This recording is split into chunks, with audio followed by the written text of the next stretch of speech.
안녕하세요. 이변은 이따의 이동현 변호사입니다. 오늘은 지하철 몰카 촬영 버튼을 누르지 않았거나 삭제했어도 처벌이라는 주제로 인터뷰한 내용에 대해서 좀 설명을 드리겠습니다.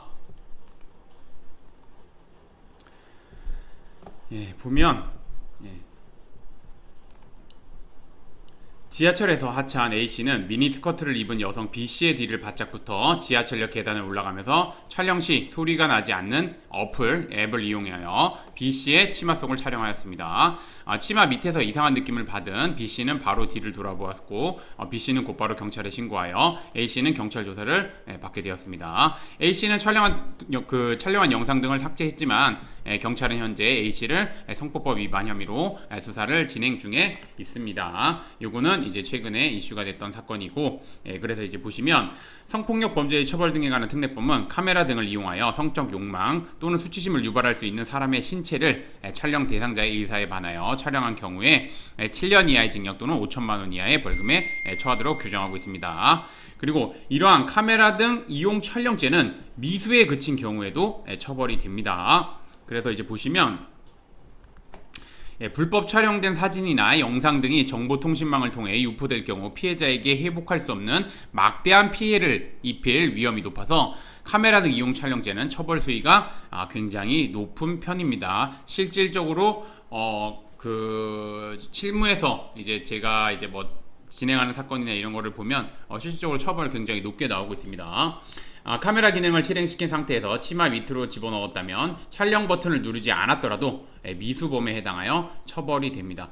이거 근데 이제 사안에 따라서는 이제 기수가 될 수도 있습니다. 기수가 그 촬영 버튼을 아예 누르지 않으면 미수에 해당하고 촬영 버튼을 누르면 그게 이제 일반적으로 이제 촬영 버튼을 누르고 촬영 마침을 눌러야지 이제 말 그대로 저장이 되거나 그러는데, 촬영 버튼을 누르지 않으면 미수에 해당하고 촬영 버튼을 누르는 그 순간부터는 기수에 해당합니다. 비록 이게 영상을 촬영을 끝까지 못해서 이제 동영상 마침을 누르지 못하고 저장이 안 됐다 하더라도 그거는 촬영 버튼을 누른 것 자체는 기수에 해당한다는 거, 그건 이제 판례가 그렇게 정립이 되어 있습니다. 잘 알아두셨으면 좋겠습니다. 그래서 불법 촬영을 발각이 되면 촬영물을 삭제하는 사람들이 있는데 이건 이미 기수입니다. 기수.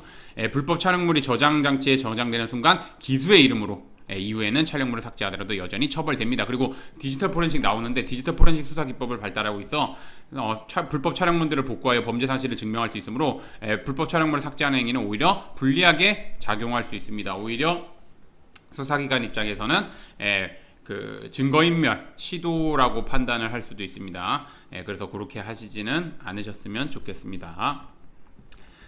날이 더워질수록 지하철 몰카 범죄가 많이 발생하는 경향이 있습니다. 카메라 등 이용 촬영죄는 초범이라도 중하게 처벌되는 성범죄입니다. 그리고 중하게 처벌됩니다. 최근에. 그리고 불법 촬영 혐의를 받게 되면 사건 초기 그래서 이제 좀 말씀드리면 불법 촬영 혐의를 받게 되면 사건 초기부터 좀 유리한 증거들을 수집하여 적극적으로 대응하는 것이 중요합니다. 그리고 피해자 혼자 성범죄 대응하는 것은 쉽지 않으므로 좀 성범죄를 많이 다뤄보는 변호사님 조력을 받을 필요 있다는 거 제가 좀 말씀드리고, 이 불법 촬영, 사건 초기부터 유리한 증거를 수집해야 된다는 것은 뭐냐면 불법 촬영 혐의를 받게 됐을 때 실제 불법 촬영을 촬영했으면 실제 불법 촬영을 촬영한 대로 진술하고 수사에 적극적으로 임하고 반성하고 있는 거, 반성문 이런 거 준비를 해야 되고, 그 다음에 불법 촬영을 하는 경우는 보통 이제 정신적이거나 뭔가 이렇게 문제가 있는 경우가 많습니다. 제가 진행하는 사건들도 보면은 정신적으로 뭔가 이제 좀 힘든 상황이나 그런 것들이 있기 때문에 재범을 저지르지 않기 위해서 그 본인을 위해서뿐만 아니라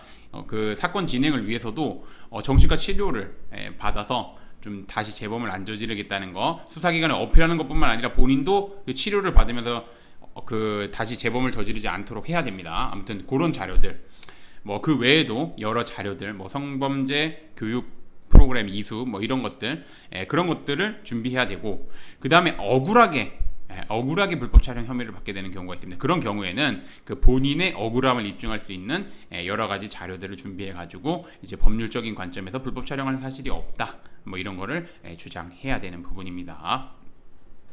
그렇기 때문에 이 변호사님의 도움을 받아서 진행하는 것이 아무래도 좋고, 가뜩이나 제가 이제 뭐 말씀드리지만 성범죄, 마약범죄 같은 경우는 이제 아무리 본인이 판단했을 때 가벼운 사안이라고 하더라도 변호사님의 도움을 받아가지고 사건 초기부터 하나하나씩 정리를 해야지 이제 본인들한테 유리할 수 있기 때문에 그렇게 하시는 것이 좋고, 그리고 이제 변호사님을 만약에 선임하기로 마음 먹었다, 그러면 이제 우선 첫 번째 확인하셔야 되는 게 그 변호사님이 뭐 이런 이제 성범죄 아니면 이제 카메라 이런 그 관련해 가지고 가해뿐만 아니라 피해 사건도 많이 다뤄봤는지 그거 확인하셔야 되고, 그 다음에 이제 진행하는 사건에서 좋은 결과를 도출했는지 뭐 이런 것도 좀 확인하셔서 그런 요건들 충족하시는 변호사님의 도움을 받아서 사건을 진행할 필요가 있다는 거 말씀드리겠습니다.